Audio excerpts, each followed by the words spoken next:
Thank you very much. Thank you. Let's have a little fun, Paige, okay? Here we go. You may have a seat to make sure everybody can see. Thank you so much. Am I the only one that hears that song? And I see you crying in the front row, right? There's something about that song and something about where we are today as a country. I'm sorry, I didn't mean to call you out. She's beautiful. She's in tears. Thank you, darling.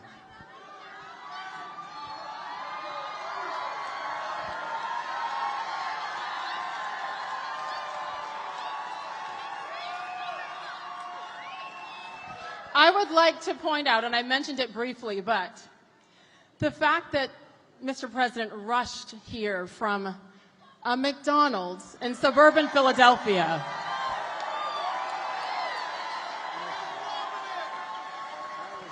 Okay.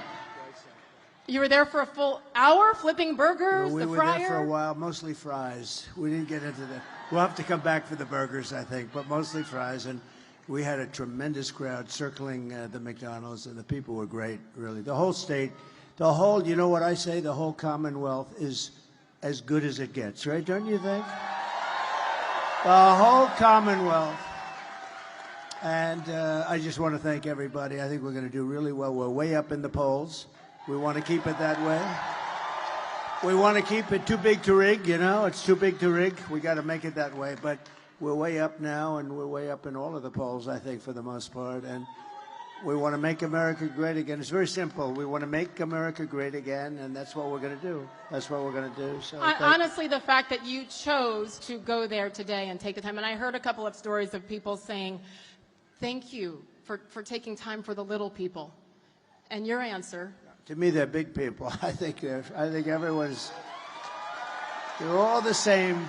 You know, but they said it was so successful. Honestly, the McDonald's just hit the rockets. I mean, you have to see everything. They said, sir, you don't have to do this stuff. I said, are you crazy? I'm not going to do this. They said, you can avoid this. Can you imagine that? I said, who's going to tell these people? I'm not telling. Hey, maybe we can make this more exciting than the McDonald's stuff. How about that? But there's no way I wasn't coming. I know this area very well, maybe better. And some of the greatest people, so it's great to have such a crowd. They have an overflow crowd. They have people outside trying to get in. And I was going to suggest, if anybody would like to give up your seat, anybody? One hand. I've never had anybody raise a hand saying yes. Anyway, thank you very much. Not happening today, but I thank you so much for making that trek from outside of Philly and now here in Lancaster. And then you have a busy night because we got some football to watch in Pittsburgh. Stop, all you Eagles fans. We can cheer for the Steelers tonight as well. I want to just give you a quick rundown. I mean, this is going to be, you know, Mr. President, he is as organic as it gets, right? So we are going to go everywhere tonight on all different kinds of topics. You may notice there's no teleprompter. Not necessary. We don't need that here. I'm just saying. So we have questions from the audience. We also have questions from a few of the lovely people behind me as well. We're going to go back and forth and take turns. So are you ready for this town hall? Let's go. The first question is someone I believe who is behind me. So you're going to have to tell me. I didn't get to meet you all. Bob, where are you? Hi, Bob. Here we go. Hi, Bob. Ooh. Come on up. I like that outfit. Oh, that's beautiful. Where did you buy that? I want to get one of them. Okay. That's pretty cool, actually. Can you help him out with an outfit? Absolutely. Absolutely. I got just your size. Mr. President, I start the afternoon off. My name is Bob. I'm a retired union worker from Hazleton on a fixed income. Many Americans in my position struggle to make ends meet. Will you commit to helping protect Social Security and Medicare benefits?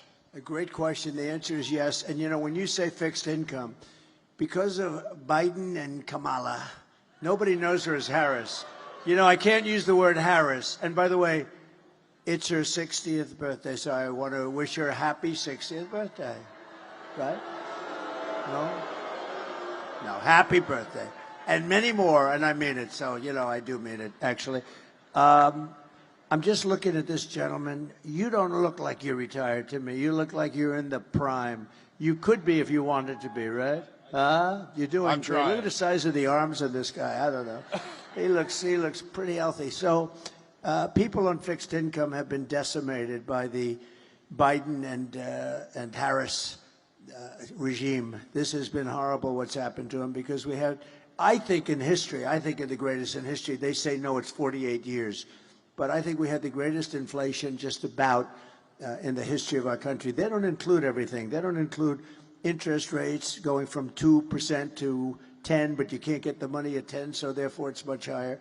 But the people that are hurt the most are people on fixed income, like Bob. And we're going to do a lot of things. For one thing, no tax on, on Social Security benefits for seniors.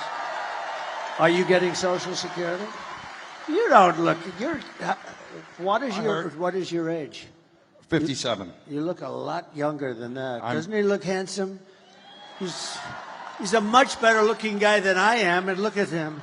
You look good, and you have a good family, great family. I've got a great family. That's great. So you were hurt though because of the inflation. I mean, people were hurt because of the inflation, and especially the people that are in fixed income. And here's what we're doing. Number one, no tax on Social Security for our seniors. That's a big deal. No tax on tips also, as you know, and no tax for all different groups we're covering, right? And no tax on overtime. So if you work overtime, that's been the big sleeper. And another good one, I think something that's going to be really good is you can fully deduct your interest payments when you buy a car. We never did that.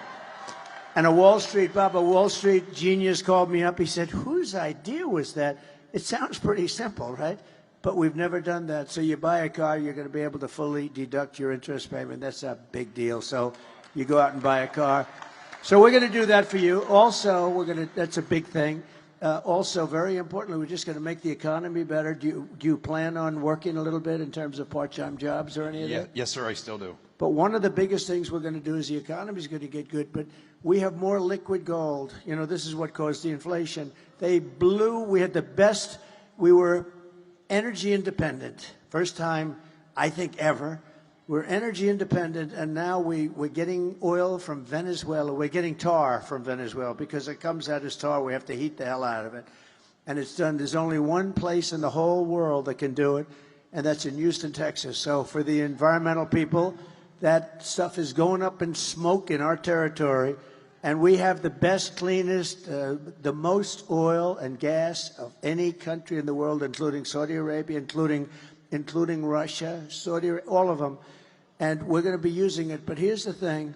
We will get your energy bill, everybody in the audience, including businesses, down by 50% from 1 year from when we take office. And when that happens, everything else is going to follow. So Sage, it was energy that caused, Bob, it was energy that caused the problem. And it's going to be energy that leads us back into the promised land. The energy went up, and also their stupid spending. They spent money on the Green New Scam at levels that nobody's ever seen before. They just they could have thrown it out the window. It would have been fine. So, and thank you for doing this. This is great to have you. I've seen so many great stories about this woman. She's a brave woman, a great woman. Beautiful too, but I'm not allowed to say that. That could be the end of your political, if you say that a woman is beautiful today, don't be a politician. It is the end of your political career. But she's beautiful. So thank you for doing this. Thank you. Thank you. And what I love about what you said there is not just the promises, which, by the way, who was the first person to talk about not taxing tips? I'm just saying. Yes, you were the first. In fact, they've never said it again. She made it like a couple of months later. She said, and by the way, there won't be. Well, in the meantime, they're passing legislation that makes it very hard for people to skip or will, ruin their lives a little bit. A waitress, I was in my building in Las Vegas, and a waitress came over to me and said, hi. I said, how you doing? The government is killing me. They're after me all the time about tips and all this. And I said, well, that's very interesting. And she said, there shouldn't be a tax on tips. I said, that's an interesting idea. This is my consultant. This is a good waitress. She was great. And I said, that's an idea. I thought about it for about 15 minutes, and I said, what a good idea. But, they then came out like a month or two later. They made the statement. They got blown away because by that time, they're not going to be able to do it. They're not going to do it. Just like he was going to do the educational thing, with the debt. with debt. You borrow money to go to college, and they were going to just write it off. He's been talking about it for 3 years. It's totally dead. They won't get anything passed. We're going to get it all passed. We're going to get it done very, very quickly. So those things. But from your standpoint, Bob, the Social Security is a big deal. So we'll take care of you. And I love the fact that Mr. Trump said within the amount of time. You said, give us a year. Go fast. So it's not just a promise. It's, okay, give us a year to get this done. So thank you. That is huge for all Americans. I have to say that this, it's right, you said 15 days. That's right. It's hard to believe. 15 days until we get to be great again, right? But we have, look, what they did is terrible because this guy won the nomination. He got 14 million votes. I'm not a fan, but he got 14 million votes, many more votes than anybody else. He had 22 people running. Kamala was running too, and she was the first one to drop out. Shockingly, he picked her to run, which, you know, I think he wished he had that decision to do over again. And they took it away from him. They took the presidency away. This is the first time in the history of our country, I mean, it was taken away like you take candy from a baby. And I don't use the word, you know, there are a lot of words to describe it. It's a coup and everything. They took the presidency of the United States away from him. And honestly, they shouldn't be doing it. And, you know, they keep talking about a threat to democracy. They're a threat to democracy, and she's a threat to democracy. What they did is a terrible thing. And just to finish, I believe that Joe Biden likes me more than he likes Kamala. And who would think that? And, you know, look, the bottom line, so we had a debate, Joe Biden, we had a debate, and he didn't do great in the debate, but that's he didn't do well. And his poll numbers went down, but that's okay because you come back from that stuff. And what happened is incredible. Nancy Pelosi, crazy Nancy, went in, and Schumer and all these guys went in. They said, we're taking it away. Nobody's ever seen that before. Nobody's ever done it before. And it should, honestly, it should never happen again. It was a terrible thing. I will say that. I think at the end of the day, all anyone wants, even if your man or woman doesn't win the race, win the competition, it's just for it to be done fairly. That's all that people want. So I agree. Here we go. 15 days. 15 days and counting. We were talking momentarily here about taxes and no taxes on tips, et cetera. And I believe our first question from the audience is on that topic as well. Where's the microphone? Right here. Hello. Here we go. Hello, Mr. President. Hello. My name is Suki. We've actually met before. Uh-oh. I have the tattoo. Here we go. I have the Here we tattoo, go. the portrait tattoo on my leg. We met September 14th in Jim Worthington. Oh, good. He's a good man. That's yeah, right. and I have your portrait on my leg every single day. I get to show everyone. Ooh. I love and All honor right, there's you. our story for the day. Go ahead Here with we your go. question. Okay, Mr. Go ahead. President, again, Thank my you. name is Suki. I have worked as a server bartender. I am a mom of 4 boys. My oldest is headed to medical school. My oldest son is a professional boxer. And 2 of my boys are MMA fighters. Wow. Ooh. That means she's got those good fighting genes. That's what it means. Wow. Are they good? Are they pretty good? How are they doing? He's all over TV. Wow. Wow. That's great. I am a proud mom. Most of my income comes from tips. Making ends meet in the economy is hard. Can you tell us your plan to lower taxes for working Americans like myself? Well, number one, we're going to make the economy much better. I mean, that's bigger than anything we can do is make the economy better. We're not going to let foreign countries come in and steal our businesses, our jobs, and everything else, which has been happening for years. And I must tell you, and I always tell them, why didn't you do something? When we were there, I did a lot about that. We had the greatest economy in the history of our country. We had the strongest border in the history of our country. I don't know if they have the chart, because this is such a different forum from from making a speech or doing a rally, but we have a chart that's an amazing chart. In fact, it's probably my favorite chart of all time. Because I wouldn't be here without that chart. And oh, good. We wouldn't be here. We definitely wouldn't be.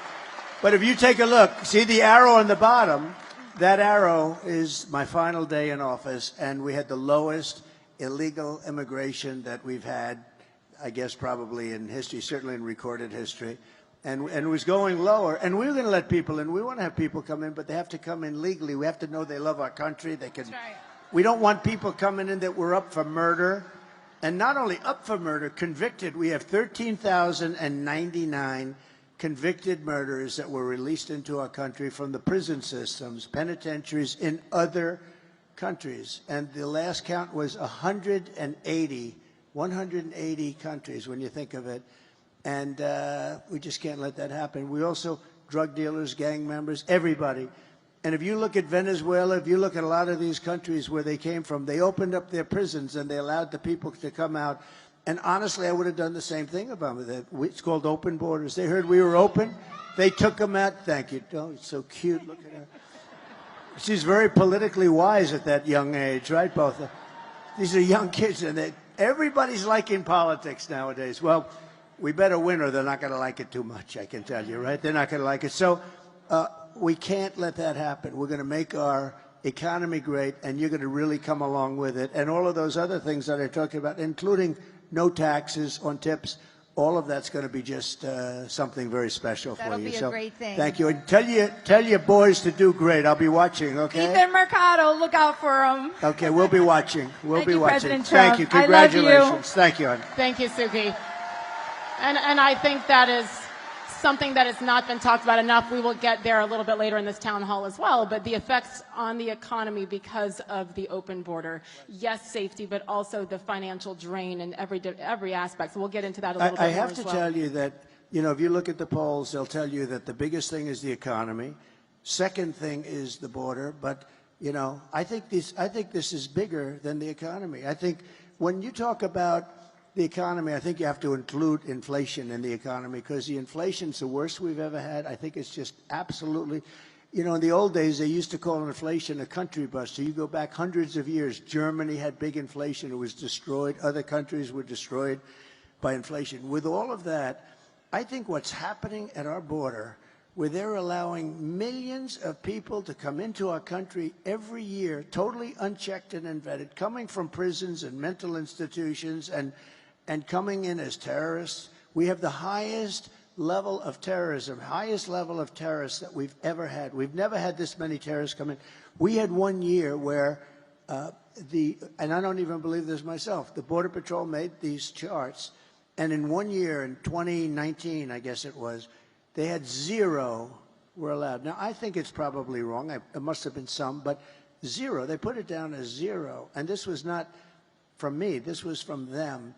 And the following year, it was 11. And now we have thousands of terrorists coming into our country.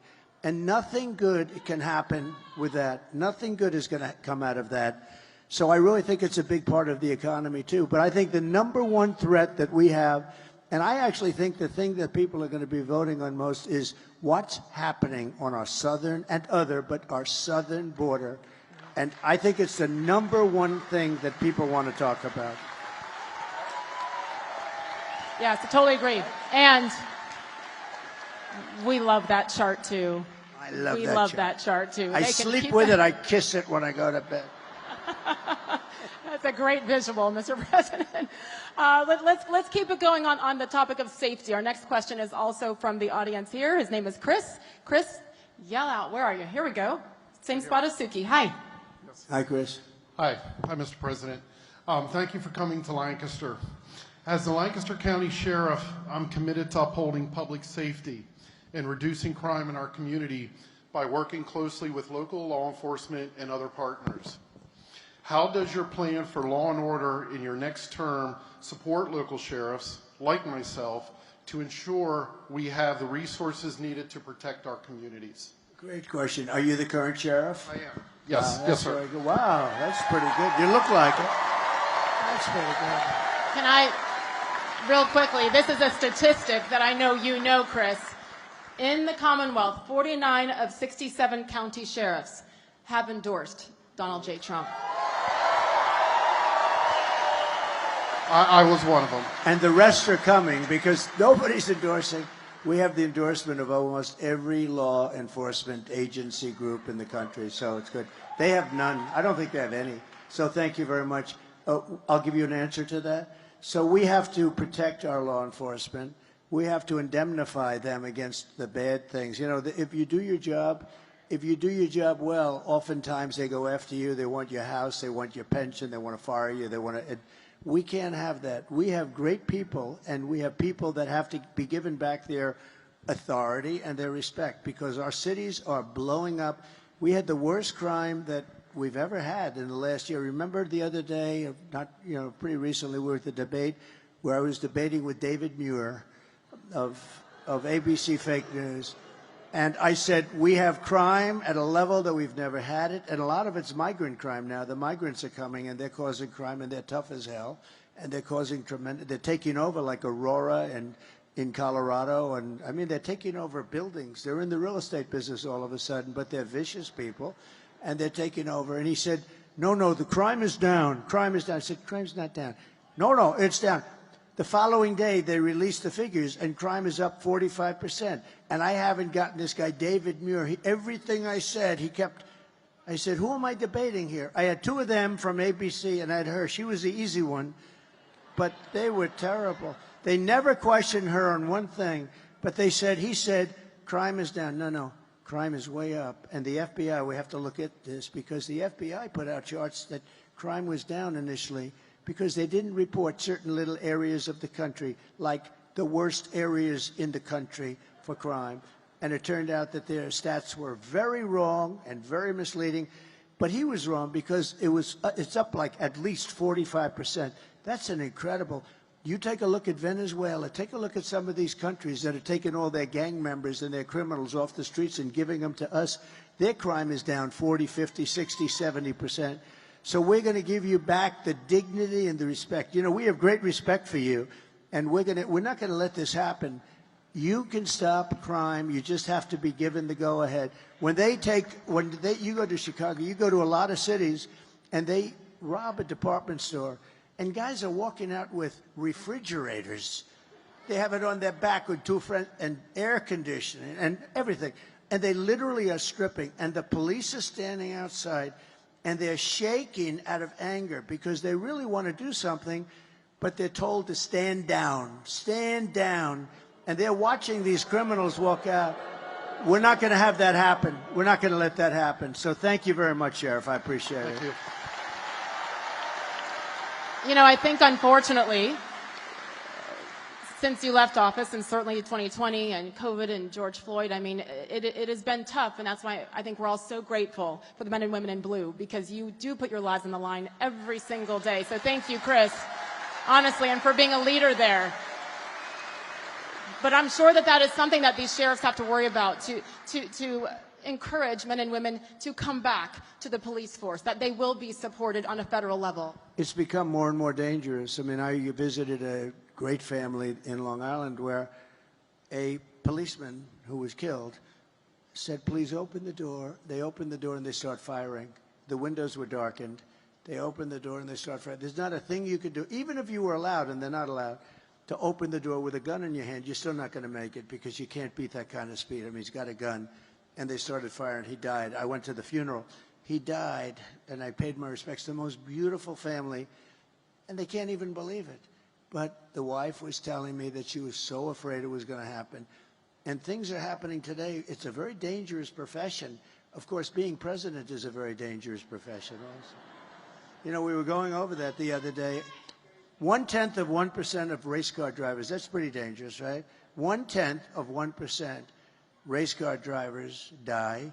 0.1%, these guys that ride the bulls, I mean, say what you want, they are very brave. That is, but 0.1%, similar to like the race car stuff. With presidents, it's a lot of them. If you think about it, you know, you had Lincoln and Kennedy and McKinley and this and that, or get shot at, many shot at, Reagan and Ford. And this is a very dangerous profession, but I wouldn't change it for anything, because we're going to turn our country around. We're going to turn our country around, and we're going to do it. We're going to do it fast. Thank you. And it does start with Americans being able to feel safe in their cities and towns every single day. It's interesting because was it just this past week when you sat down with the Wall Street Journal and called them out on a couple of things, I think is safe to say. Is that the best way to describe it? He let them know what he thought about the ways that they had reported things and certainly the way that even questions were being asked. And if you look back at that factually, whether it be tariffs, whether it be crime, like we were just discussing, whether it be the border, whether it be COVID. They were wrong about a lot of things, and you called them out on that. In particular, with what we were talking about with the southern border. Well, we have to take care of our border. Our border is so important. And you look, it's just common sense. People are coming through that are criminals. You're going to have more crime. And if you remember where Kamala was saying, no, the people that come into our country, they don't commit crime. They are far tougher. The one thing nice, our criminals look like very nice people by comparison. These people are vicious. The level, you just take a look at some of these gangs that are coming in. So our criminals look much nicer than they used to. That's the only thing we can say, but that's not much. The Wall Street Journal was interested. I had like a 2.5-hour meeting with them, and it was a great meeting. I respect the Wall Street Journal a lot. And we had with the editorial board, and they actually wrote a beautiful story about it, but the one thing they said that was great, we've watched this guy for 20 years. The one thing we know is that he's got no cognitive problem. I have no cognitive.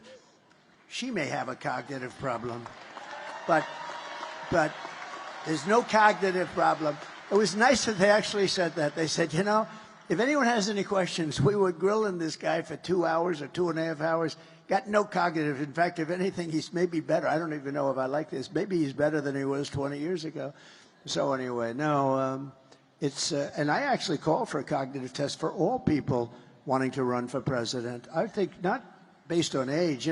Some of the greatest leaders in the world, and I'm not 80, and I'm not that close to 80, but in the Biden case, he's 81 or 82. And that's okay, because I know people that are unbelievably successful. By the way, a man who's very successful is Rupert Murdoch, and he's 93 or 94. He was at a meeting that I had the following day, and he's sharp as you can be. I mean, he's the same guy that I've known for 25, 30 years. He's sharp, and he's in his 90s. We've had some of the greatest leaders in world history that are in their 80s. But it was very interesting, because in reading the article, it was a great article. But I appreciated that they said that. It's very nice that they say it. I've done cognitive tests. I've done them twice, and I aced both of them. And the doctor, in one case, said, I've never seen anybody ace them. They've never seen anybody ace them. But I'd like to see cognitive tests for anybody running for president or vice president. I think it's important in a way. And it should have nothing to do with the number, the age, in my opinion. No, it's all about the test, and turn them in and make that part of the requirement. Everybody. I did ask about it, though. Why can't they? They say it's unconstitutional, which I think is too bad or ridiculous. But I'd like to see that. I think it would be great if we could have, good, strong tests for people that are running for president, vice president. They do say, however, it's unconstitutional. Who likes the idea of that? I do. Yeah. Well, there's an age minimum, so add that to it, 35 years, and a right. cognitive test. Yeah. Because you could be 41 and have cognitive issues, right? I mean, there's I've said it for a long time, and I think it would be a great thing if we could do it. Let me ask you one more time to wrap up the topic of the border, because the second you left office and Biden-Harris took over, they immediately implemented changes and changed drastically so many of these 99 changes, can you believe Immediately. Like remain in Mexico. Like, you got to remain in Mexico. You can't. That's a little change, right? And you think that was easy to get from Mexico? I said, we want them to, and because of tariffs, I said, look, if you don't agree, I'm going to charge you 25% tariffs. They said, we would love them to remain in Mexico. I'll never forget. They were so against it. So how quickly can these be implemented again and changes made? Almost immediately. Remember one thing. I watched her the other night about a bill. The bill was a disaster, by the way. It was a horrible bill. Would have let people have immunity. It would have given people, millions of people would have allowed it to come in aimlessly. It was a hopeless, horrible bill, but she always uses that. And we would institute, she's trying to get tough now on the border after 4 years of destroying our country. Now, all of a sudden, a couple of months ago, they went to a little bit tougher. The only thing she didn't stop are airplanes flying over the border, loaded up. You know how many people? Hundreds of thousands of people come in by airplane. They didn't stop that. They forgot. I think they said they forgot. You know, they want to show a little toughness. But look, we need strong borders. We need great elections. If we don't have great elections and strong borders, then we don't have a country. Those two things, and other things, but those two things are at the top of the list. We have to have strong borders. And we want people to come in. Yes. But we want people to come in that can really do it, that can do a job. And we're going to get that. We're going to get that. But we have to get rid of the people. We have to get rid of the people that are now there. She is so bad. Remember what she said. I'm sorry, when you say get rid of the people who are there, some of the illegals that are here? No. I'm talking about the politicians. The politicians, that are allowing okay, this I'm to making happen. sure. No, we have to get rid of the politicians. And remember what she said? She was interviewed on numerous shows and she couldn't come up. What would you do different? I can't think of anything. I don't know. She can't think. Do you know that 325,000, now think of a stadium, a big stadium being filled up many times. 325,000 children are dead or missing under there. They came across the border or they didn't. They're all dead, missing, or into sex slavery or slavery. 325, many of them are dead. I'm sure many of them are dead. Probably their parents will never see their parents. Like any parent, they want to see them. They get kidnapped, they get taken. 300, and they come through an open border. They're missing or dead, or they're in slavery. 325,000. Think of that. Think of what that means. The numbers, like unheard of. And remember, what would you do different? Nothing. I wouldn't do anything different. So immediately she's disqualified because he's the worst president in our history. She's the worst vice president in our history. And to think that, you know, she's running for president is pretty ridiculous. I feel like you all will agree with me that this is no one here or in this country that I speak to, and you speak to a lot more people than I do, is anti-immigration. It's about doing it the right way. And now we sit here, and I know you hear this everywhere you go, Mr. President, where you hear people saying, send them back, send them back. That process is not easy. No, but we obviously cannot even take care of the taxpaying Americans in this country. Yeah. So when you hear send them back, and some should be sent back based on a quote-unquote resume, what is that process like?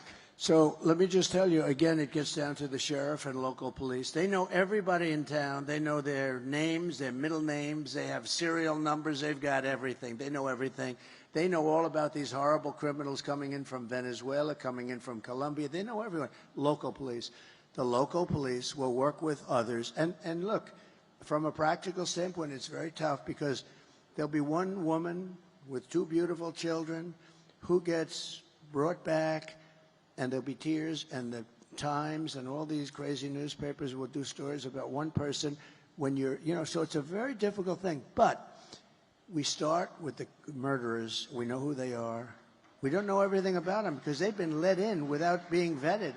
But we start with the murderers. Nobody wants to have murders. These are people that some were getting the death penalty. They were going to be executed in their own. Some killed more than 5 people. Some killed more than 2 people. One killed like 9 or 10 people. We want them out. We start with them. We start with the drug dealers. We start with the people that are causing. Oh, by the way, you start also with the terrorists. You got to get them out.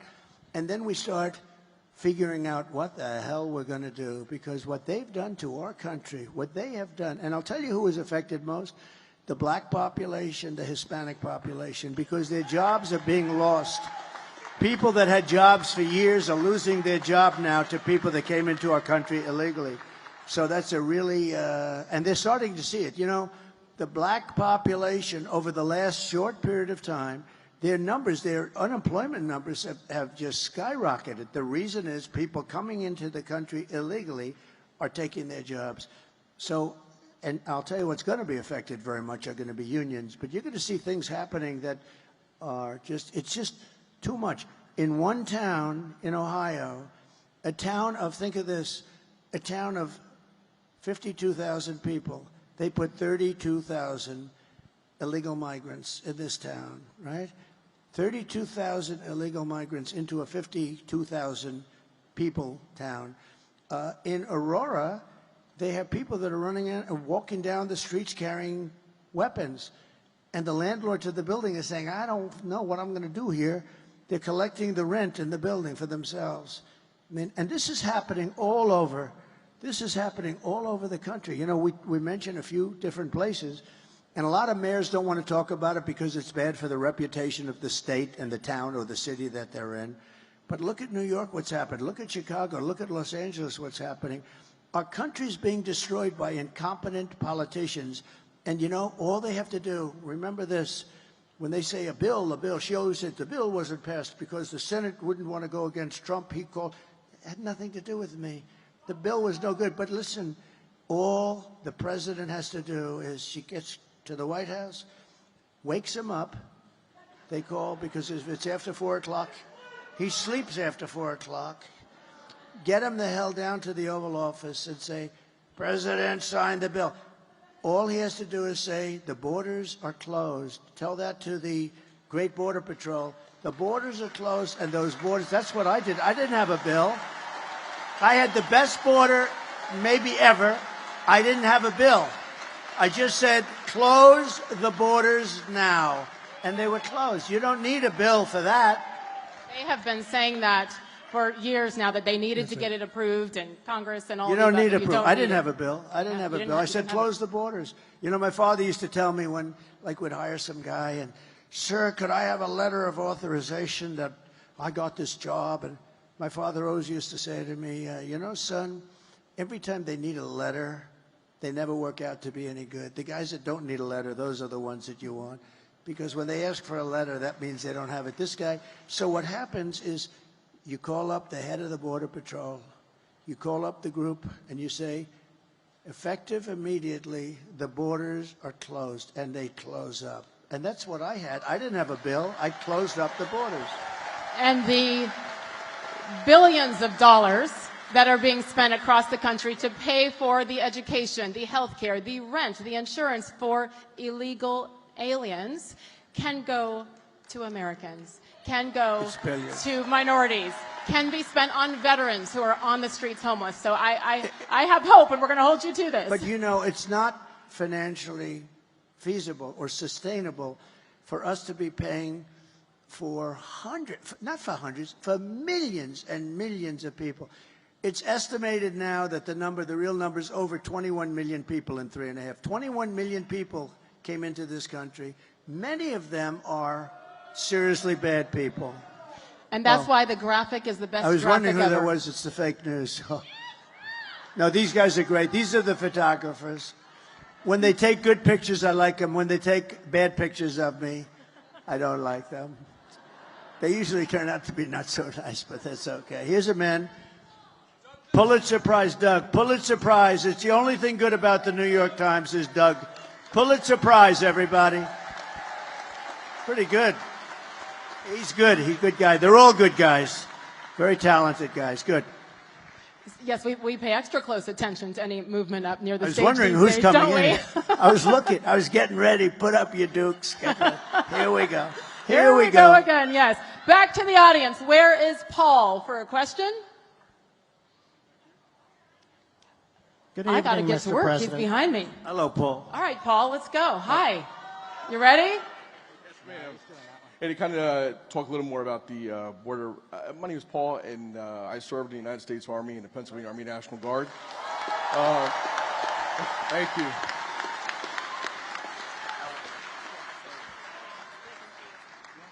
We got to get you on camera, you know? Let me get up. These are the most uncomfortable chairs, but I think we'll get up. There is no chair like that chair. I'm so glad you said it. How are you? Nice to see you, man. That's Nice great. to meet you, President. Go ahead, please. Sir, right now members of the National Guard are mobilized because of the crisis at the border. How soon will the wall get finished if you're elected? So the wall, we built hundreds of miles of wall, more than I said I was going to be doing. And again, I had a hard time with Congress on the wall. I took it out of the military because we rebuilt the military. We had a lot of money in the military. We took out billions because I considered it an invasion of our country. It was very easy. And we then got sued by Nancy, crazy Nancy, and all the Democrats, and we got sued 11 different times. We won all the suits. It was brutal, but we were sued a lot. And we got hundreds of miles of wall built. And then I said, let's add some more. And one of the reasons we did have the great success is because I got the wall built. I was building wall at levels that nobody had ever seen. And we were going through tremendous obstacles. It was hard, but we got it done. And then I said, let's add 200 miles, because there were certain areas. You know, it's interesting, when you add wall here, you got to add a little more wall here. And it was just it's like water. It's like water. And we were ready to do that. We ordered 200 miles. It was ready to be thrown up. It could have been thrown up in 3 to 4 weeks. And then we had a very unfortunate election. And these characters took over. And I said, you know, something's going on. They're not putting up the wall. They have to put up the wall. It would have been unbelievable, totally secure, very hard to get through the wall. That was the wall specifically that Border Patrol and all of them wanted. This is the one that they wanted. It wasn't what I wanted. I wanted to have concrete plank going up 30 or 40 feet. They said, has to be steel, has to have, you know, have to be able to see through it, et cetera, et cetera. And this is a combination of steel, concrete, and then rebar in the middle, each one of those pieces. And then they have, I told this yet, they have an anti-climb panel on the top. And I hated it because I didn't like the way it looked. These things were so beautiful. And we had to put the anti-climb. But I said, no way I'm going to do that. I hate it. It was costly, but I hated it. And then we had people climbing. And it's true, the anti-climb panel is exactly what it is. It was much harder. So I said, all right, we'll do it. But this is exactly what they wanted. And they didn't want to put it up. And that's the first time that I realized that they actually want an open border. Who would want an open border? It's like, who would want an open border? Who would want men playing in women's sports? Who would want all these transgender operations on your children? So, so we built a tremendous amount of wall, and we were going to do another 200. But I got Mexico to come in, and they gave us thousands and thousands of troops while we were building the wall. And that was hard to do. Remember, I always said Mexico will pay. They paid much more than what I was talking about. They gave us troops. They did a really good job. They didn't want to do it. They said, no way. And I said, way. And they said, no, we're not doing it. And I said, if you're not doing it, I'm going to charge you a 25% tariff. And they said, these tariffs, I'm telling you, it's my favorite word in the dictionary, outside of love and religion. But so I said, we're going to charge you. And we got the troops from Mexico free of charge. And they were, you know, it really did the trick. We had great success. But the net result is all of this wall that we built, they ended up selling for 5 cents on the dollar. Very expensive stuff, too. Not all of it, but a lot of it. And Texas wanted to use it, Arizona wanted to use it, and the federal government wouldn't sell it to them. And they sold a lot of it for 5 cents on the dollar. These are people that hate our country. I'm convinced of it. There's something, you got to vote them out. We got to get back to common sense, right? Thank you.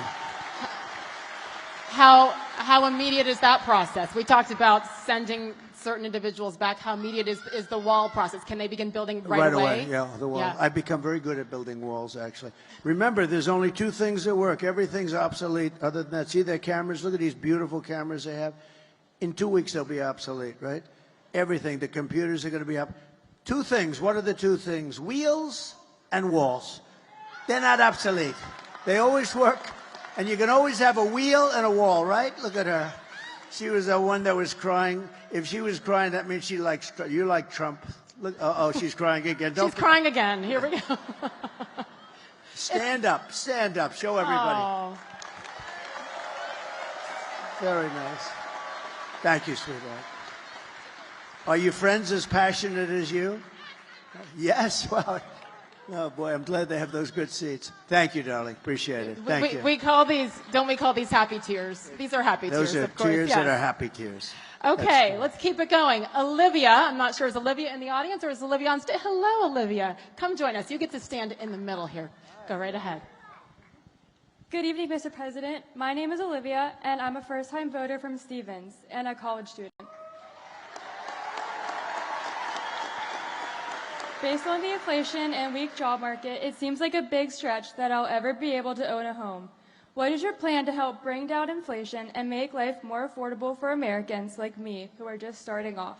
And a home is a big deal, right? Yeah. You know, you can't have the American dream because I'm giving the American dream. I gave up so much during During that 4-year period, we had the greatest economy, we had the greatest everything, and people were back to a thing called the American dream. I'm so glad you used the term. We're going to get interest rates way down. There are some places, 35% the cost of a home are regulations and nonsense that shouldn't be, between long-term zoning where it takes years and years to get it developed.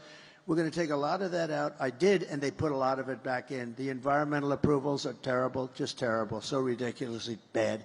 And we're going to get it taken care of. We'll bring down the cost. The biggest thing with two things: make the economy good so you get a lot of money, right? Make the economy good. And the other thing is interest rates. We're going to get interest rates. Right now, you can't get money. Even if you had a good job, you're paying 10%, you're paying 11, 12%, and you can't get it. When I was president, it was 2.2% interest, and now, and the money was all over the place, and now you can't get the money. So we're going to make sure that you can get the money. And who's going to occupy that house with you? Right now it's just me. But a beautiful family eventually, right? Huh? I'll bet. Thank you, darling. Thank you. Thank you, Olivia. How about that first-time voter, Olivia? Great.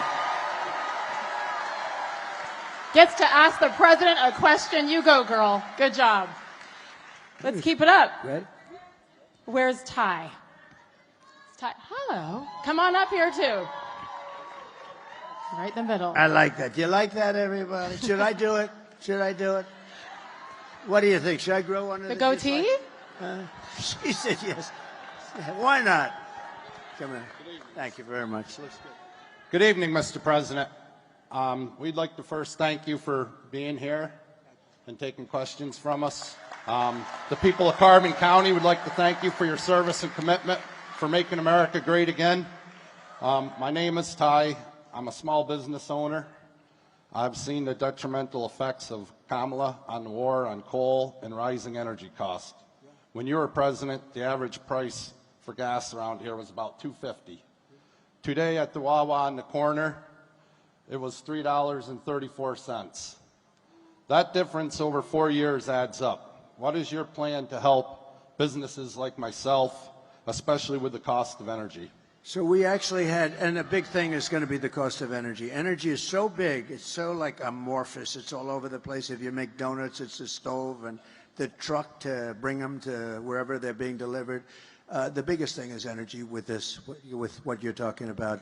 We're going to get that way down. And our price per gallon was actually, we had it down to $1.87 a gallon. And we had actually the $3.50 was up to, that you had mentioned, that was up to $4, $5, and $6, and it was heading up again, and then they went back quickly. They ended my energy policy, and they were getting killed, and they went back to it. What they don't say is that they went back to it. They said, we're getting killed here the day after the election. If they won this election, they're going to go to a no fossil fuel deal. You're going to have all electric, and you're going to say, oh, I can't go far. It costs too much, and they're made in China. And we love Elon Musk, and he makes a lot. And I think, and I will tell you, and I think these electric, what he does is incredible. The electric cars are great, but it's a certain application. Some people would like them, depending on distances. If you want to go long distances at this moment, maybe not. But the amazing thing about Elon, he's in Pennsylvania today campaigning for me. Can you believe it? And the Tesla is a great car, but I will tell you, but he will be the first to tell you, and he never called me once because I hit them hard because they have this electric mandate that in a very short period of time, everyone's forced to have an electric car. Well, what about hybrids? What about regular gasoline-propelled cars? We have more gasoline than anybody, but China has the product to make the batteries, so it's not a good thing for us. I've never had a call, and I speak to him a lot. He's incredible. How about that rocket that came down a few days ago? How cool was that? I called him up. I said, was that you? He said, yes. Nobody else can do that. Russia can't do it. China can't do it. And the U.S. can't do it, other than it's him. But no, he's incredible. But amazing thing, he never once called me up and said, give you my word, I never once called me up and said, lay off the electric, would you? He gave me the greatest endorsement. He understands he's going to have a tremendous market. There's a great market for that, but not 100% of the market. It's, gasoline and hybrid. And there's another one, hydrogen. Did you ever hear that? That's a new one. But here's the problem. He knows. Mr. Wall, please stand up. He's heard this before. This gentleman has come to 300 rallies. He likes me. You know, he's a very successful guy, too. He just likes these rallies. He'd rather be watching this than some crummy football game, right? But, you know, what is happening is there is a lot of great technology, but hydrogen is not acceptable because it's better than anything except when there's a problem. It has a tendency to blow up. And when it blows up, you are unrecognizable. They call the wife down, would you please examine, not really the body, because there's no body, it's just a pile of stuff. And I don't want the hydrogen, if you don't mind. You know, it's one of those things that's really wonderful, but when it doesn't work, you're dead. We don't want that. So we'll come to another, but there'll be other, over a period of time, there'll be other things. We're going to get those interest rates down. We're going to, and I'm telling you, I said it at the beginning, I'll say it again. We have more liquid, think of it, we have more gasoline and gas, and we have oil converted easily into gasoline. Also oil for your house, for your air conditioning, for your heating. We will have your electric bills and all of your energy bills down by, we're going to cut it in half. Anything you're paying right now, and that's going to make your business strong by itself. That's good. And it'll be done within 1 year. Because what are we going to do? Drill, baby, drill. Frack, baby, frack. Frack, baby, We're frack. going to frack. We're going to frack and drill, okay? Thank you, man. And Thank Ty, you. Oh, good. I will. I will. And Ty, what is your business? I own a bar and restaurant in Lehighton, Pennsylvania in the Carbon County. What's the name of it? Boatyard Bar and Grill just outside of Jim Thorpe. Sounds There great. you go. Huh? Thank you. Thank you. And I love this. I love this topic because we know how many small businesses were decimated, especially after COVID and what has happened since then. So, Ty, we're here for you. Go hang out at Ty's bar. Why not? The one thing, sounds good. I'll bet it's a good place. Got a lot of action, right? Oh, Stan Musial? Oh, I see. Dan Muser. Is Dan here? Oh, where's Dan? Is it that good, Dan? I thought he said Stan Musial. Stan the man, remember? Hi, Dan. How are you? Who do we have here? Look, come on up here for a second, Dan. Am I allowed to do? Because this is our host, so I don't know if I'm allowed to do this. But what do you think? One of our This great, is the boss. one I of am our not in great charge Congress here. people. I You know. know, under this forum, we don't really Secret Service is announce gonna our examine it. Congress people, our senators. And you're going to tell me who else is here with you, Dan. Come on up. This guy is fantastic. Congressman Hi, Dan. Dan Welcome. Come on up in the Muser. middle. How are we doing? Most importantly, Dan, most importantly, he's very much involved with the election. How are we doing? We're doing great, Mr. President. And you know why? Because the enthusiasm for you has never been higher. And hey, how about it, everyone? We have so much to thank you for. What you did as president, our country was never stronger. What you're doing now, you and your family, what you've gone through for surviving, we thank you very much for that. And folks, how about we're going to be thanking him so much when he truly makes America great again. It's all going to happen pretty fast. Thank you, Dan. Lloyd, come on up here, Lloyd. Come on up here. Lloyd Schmucker, Congressman, warrior. Lloyd Schmucker. Come on up here, Lloyd. Thank you very much. That's great. That's great. Hi, Lloyd. These are two warriors. He had no idea he's being called on stage, did you? No, not at all. But I can tell you, this is the district that I represent, and these are a room full of people who love you, Mr. President. They love him, too. And I'll also tell you the enthusiasm is higher than 4 years ago and even 8 years ago right now. We're seeing volunteers like we haven't seen before. We're going to win this area big. Thank you very much. Thank you both. Thank you, Dan. Thank you, guys. Thank you, man. Thank you. Thanks, Lloyd. Thank you. Good. Oh, I'm lucky. Oh, you have no idea the hell that I'd have to. If we would have said goodbye and these two warriors weren't introduced, I would have had a problem. I would have felt very badly good. Is there anybody else? You're going to go for McCormick. I know that, David. Do you know You're what I gonna go for enjoyed David. watching was the expressions well. on the faces of the Secret Service as he's inviting people on stage, right? They're not happy. They don't get too happy. That's right. They're saying, excuse me, sir, they won't be allowed on the stage. Anyway, This has been really great. You ended the question with Ty about frack baby frack. And Going to frack baby frack. Frack, She baby, is frack. not going to frack, by the way. She's been against fracking. She wants to confiscate your guns, and she will do it. You know, with a politician, take a look at their initial record. That's what they go back to. She's only doing this because of the election. She just changed all these. She changed 15 different policies. She wanted the transgender operations, I mean, almost at will.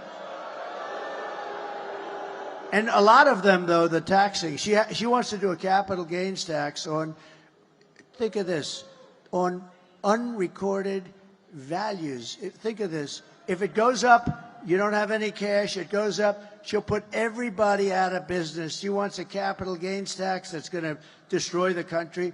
She wants to raise your taxes to 70 or 80%, kill all your jobs, chase everybody out to other countries. You know, businesses today, they will leave our country. They're international businesses, the big ones. And you want to get cute, everyone's going to pay. They say one day, I'm going to Asia, I'm going to Europe, I'm going to Germany, let's say, I'm going someplace. We can't do this. She wants capital gains taxes that have never been even tried before. They will destroy the country. This woman is so incompetent. She's so bad. You cannot, and I would normally not like to speak like that. If they get chosen, our country's finished. You know, Elon Musk is a very smart guy. You got to see his endorsement. He said, if this election isn't won by Donald Trump, our country is essentially finished. That's a hell of a statement for him to make. And he's a totally brilliant guy. This guy's got so much. And I have to say, and I've said it before, I said it yesterday at a rally, he makes something that Starlink, that I never heard of it, but it's great. It's communication. North Carolina, Georgia had some areas that were not, basically it's communication. It's a communication system. But especially North Carolina is the job that it was just totally demolished. They had no communications. People were dying. The federal government failed. Worse than Katrina. They did nothing. The White House, her and Biden did nothing. And they needed to get Starlink. They said, you know Elon Musk? I said, I do. What? Because I was there. They said, is there a way we could get Starlink? So I called him up, and he had that to them so fast. It was unbelievable. And you can't get it. The congressmen know this. And so I just want to thank Elon Musk. But when you look at his endorsement, where he endorsed me, I mean, he's not going around all over Pennsylvania day and night. It's like he's running. He just feels that our nation, if it doesn't win this election, the nation is not going to survive. It's not going to survive. It has been incredible so I want to thank watch. Elon. Yes, it has been a blessing to watch him. Without the First Amendment, we have nothing. And Elon Musk has come. Buying Twitter was an incredible thing to do. And I think all of us are so grateful for him appreciating what America was founded upon. I will say about the fracking, to wrap that part up, fortunately, we do have something called videotape. And in 2019 and several times since Kamala Harris has said she would ban fracking, and now we come back and a lot of flip-flopping on that. So just like with the border, when I asked timing and how quickly, we're in the Keystone State. We're in the Commonwealth of Pennsylvania, fracking. I mean, this is a gold Do you want to put right up, here. do we have one of those fracking statements that she made? Because here, you know, we put it up sometimes, but Pennsylvania specifically. Yes. It's about fracking. Can they put that fracking tape up if they could do it? I don't know if they can do it. This is a different forum. But if they can, put up the frack. I'm committed to passing a Green New Deal and finally putting an end to fracking once and for all. If they fail to act as President of the United States, I'm prepared to get rid of the filibuster to pass it illegally. I'm offering a Green New Deal that has been described as one of the most progressive and progressive. It is a resolution. I believe that the underlying principles behind it are sound and important. What is the solution for voters who have jobs and interests in the fossil fuel industry?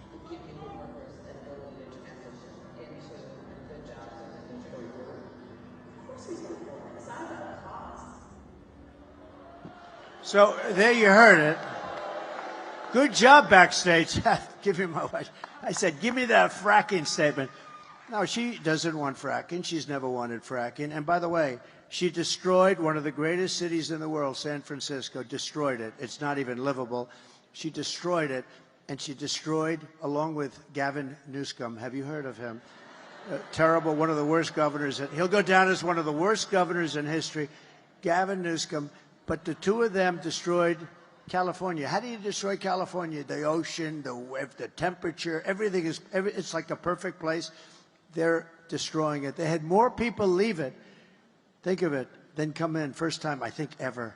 It's an incredible place, and they have virtually destroyed it. And she's not going to, she will not destroy, we're not going to let her destroy America. That's all there is to it. Fracking. How soon? How quickly? How much in Pennsylvania? Well, we have to go. You know, what you're doing is fracking, but you can do much more. You can do double and triple what you're doing right now. You're restricted by so many different things that they put on. So we're going to let them frack, frack, frack, like a duck. Frack, frack, frack. You can do 3 times what you're doing now and even 4 times, and you can do it. And it won't have any impact on you. It's not going to have any impact. So we can, and tremendous money. You can lower your taxes for the state, great for the country. But you're in a state that has tremendous, capability that you wouldn't even think. You don't think of Pennsylvania. When you think of Pennsylvania as a commonwealth and having to do with fracking, 20 years ago, you wouldn't have thought. But now it's your biggest, most important thing. It's 5. The Commonwealth of Pennsylvania produces 500,000 energy jobs. They'd be wiped out. They'd be wiped out. So they can actually do a lot more if they wanted to, if they were allowed. I will allow them to do a lot more. We're going to get your energy bills down at a level that you haven't seen before. It's going to make a big difference. And here we go. We have time for one final question. Sarah, come on up, girlfriend. Hi, Sarah. Hi. Nice to have you here. Good evening, Mr. President. My name is Sarah. I'm a veteran, U.S. Marine veteran, and great. And I'm a Purple Heart recipient. Wait. They didn't hear this part. This is very important. Please say it again, Sarah. I'm a U.S. Marine veteran and a Purple Heart recipient of Lehigh County, Pennsylvania.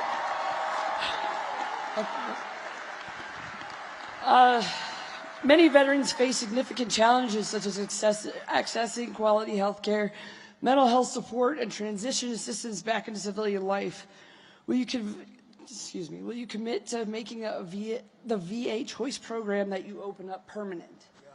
So we had VA Choice, and this was something that was so important, was sought. That's where you have a choice of getting a doctor if you can't get fairly, quick service. And I will say we have great doctors. The doctors are incredible, but the administration of it is not good. And as you know, 4 years ago, we had the highest rated VA ever. We were at 92% approval rating. And I got 2 things done. I got VA Choice, and that was basically you wait, and if you don't have a doctor within 48 hours, you can go outside, get a doctor, we pay the bill, and you get yourself taken care of. People were waiting for 4 and 5 months to see a doctor. And they were not feeling well, but literally it was a minor thing, and they end up being terminally ill because of it. Think of it, terminally ill. The other thing we did, we had a lot of people that because of civil service and unions and other things, you couldn't fire them under any circumstances, no matter what they were. And they were sadists, and they were thieves. There were a lot of bad people, right? You couldn't fire anybody, so they were living with people that were horrible. And these were both authorized by Congress. One was 52 years, they couldn't get it. The other was 58 years. I got the right to fire bad people that didn't take care of our veterans, right? You know that. And we fired 9,000 people and replaced them with great people, with loving people. And those 2 things, and we had a 92% approval rating, and it's never been even close to that. Now, here's the bad news. They're very rapidly breaking the system up. They've hired a lot of the people back that were terrible and that we fired. One of the problems, it's just unbelievable. And they don't, you know why? Because they don't know what the hell they're doing. And the other thing is they're slowly getting rid of choice, so that they're making it so tough that you almost can't use it. We were actually saving money on choice because you save, a doctor would fix them up and get them back and beautiful. Instead, they were getting sicker, sicker, and sicker, and many of them became terminal. You know, I did one other thing, I have to say, right to try. That's where you have a right to try medicines that won't be approved for another 4 or 5 years. They've been trying for 50 years, more than that, to get it approved. And, you know, the insurance companies didn't want it, the country didn't want it, nobody wanted it, the doctors didn't want it because they didn't want to be sued. And I said, here's what we're going to do. I sat down in a room with all of them, the labs. I said, we're going to make a deal. They're going to sign a document saying they're not going to hold anybody liable, and we're going to get the right to try. And nobody really wanted to do it, but we did it. I forced it on them. We have saved thousands and thousands of lives. And even the labs now, and the doctors like it, because we're finding out that, you know, some of these things are incredible. They're taking people that were terminally ill and they're getting better. Some of them are getting totally better. And we've saved thousands and thousands of lives. It sounds so simple. I love the name, Right to Try. People used to go to Asia, they'd go to Europe, they'd go all over the world looking for a cure, or they had no money and they couldn't do that. They'd go home and they'd just die. Now they sign a simple document, and we're using space-age things that won't be approved for another few years by the FDA, and we move that time up. But they won't be approved for a little while. You know, you have to go through a very extensive testing. But if people are willing to sign that, we have saved so many thousands of lives. So I think you understand. But we're going to go back to choice very rapidly. Immediately, we're going back to choice. And we're also going to get rid of the bad people that don't love you. Okay?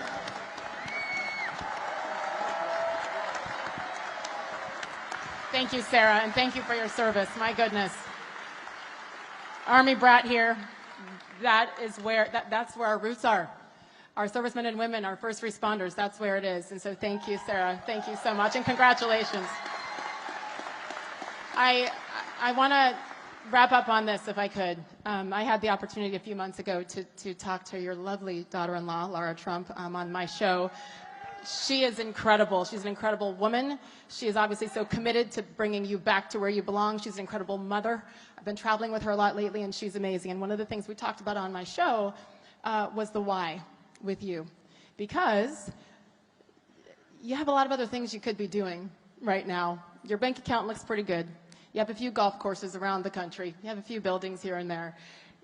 You had 4 incredible years. You have grandchildren. You have another one on the way. Congratulations to your daughter, Tiffany. One of my favorite moments with you was watching the RNC and watching your daughter, your granddaughter, 17 years old, on the stage, and what that must have felt like for you. So there's so much that you have, and then you come out here and you just said it's such a dangerous job, and you choose to continue to do this when you don't have to. It's safer, it's cheaper, all of the things to not do what you're doing today. Why? Why? So, thank you. Thank you.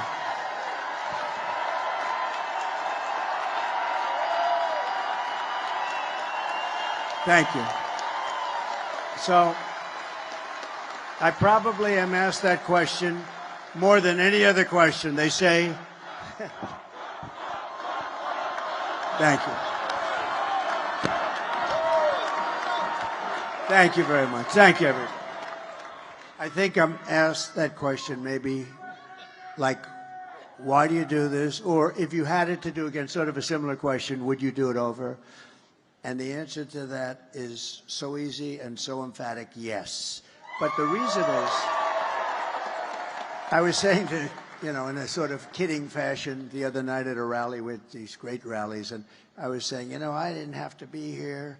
I was in the middle of a little bit of a rough area, and I loved every minute of it. We had, I think, 28,000 people. That's not, we had 101,000 people in Butler, you know that. We had 107,000 people in California the other day. And I said, here's the story. I could be anywhere I want. I could be on the finest beaches having that sun go over that very white skin that hasn't seen sun in years. I could be hit in the face with beautiful waves of salt and beautiful salt water. I could be wherever I want, and I have great properties all over. Or I could be here with you people, and you know what? I would rather be here with you than any other thing that I can do, because you have a lot of people that are rich or wealthy and they can do what they want to do. But we're doing something that's unique. This is the greatest movement of all time. We're going to turn our country around. Our country is really, it's a failing nation. I don't care what you say. I mean, we're laughed at all over the world by other leaders. 4 years ago, we were respected by everybody. China, Russia. Russia would have never gone into Ukraine. Israel would have never been attacked on October 7th. We would have never had the most embarrassing moment in the history of our country, which is, you saw what happened in Afghanistan, the Taliban. We would have never had, think of it, we would have never had Afghanistan. We were getting out, but we were going to get out with dignity and strength, and we were going to keep the big air base Bagram because it's 1 hour away, spent billions and billions of dollars, just about the biggest, most powerful, longest runways in the world. We gave it to China. They gave it to China. China's now operating. We were 1 hour away from where China makes its nuclear weapons. We gave it up. Would have never happened. All of these things, we wouldn't have had inflation because our energy was so good. Energy caused the inflation, what they did with energy. But I said to myself, you know, sometimes I think, I see, you know, I get hit with all these lunatics that we have, where the radical left lunatics, where they make up stories about Russia, Russia, Russia. In the end, I wouldn't change what we've done for anything. We're going to make America great again, greater than ever before. And we can't do that sitting on a beach, right? We can't do that sitting on a beach. So I wouldn't change it for a thing. And I just want to thank you. You've really done a great job tonight. And you have a tremendous understanding. You know, I thought that I know you through sports and through other things, but you have really got an understanding of both the good and the bad of where this country is. And I appreciate you being here very much. Thank you. Thank you. I'm an American. That's all it is. I just love this country, and I love that you love this country. This is what we need, and he does choose to do this for all of us. So help me give him a grand exit off the stage here, because he has football to go watch. The 47th President of the United States, Donald J. Trump. Thank you very much. Thank you.